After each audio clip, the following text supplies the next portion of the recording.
Just a few days ago, my wife and I got invited into a Zoom wine tasting, and it's called Zaki tasting.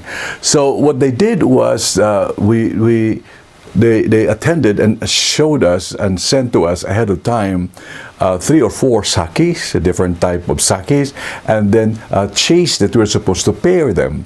So the time came, 7 o'clock at night. We have 2 or 3 speakers talking about it. There were about 50 people in the sake tasting session, and therefore there was a conversation. So while they were talking about the history of the sake, the pairing, the decision that they made, we were actually tasting and experiencing it.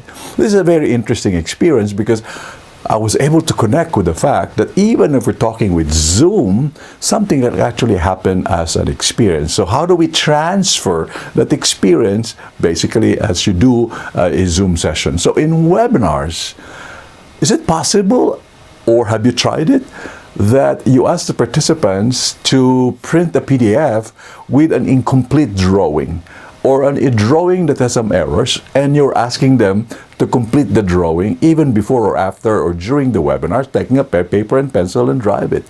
Or is it possible, or have you done this, you download a policy or an instruction or procedures and ask them the question to encircle areas that are confusing, or areas that are causing errors, or areas that are very important in that policy, or in other regard, come up with a picture of an equipment and simply say what is defective with this equipment. By doing that process, what we are trying to do is to extend the virtual nature of a session into a physical world. So I'm actually experiencing, using my pen, using my paper, and my drawing pen in order to do this as an accomplishment in this process. Try this approach. Use the sake and the cheese tasting as a webinar model. Let me know how it works for you. It's worked for me.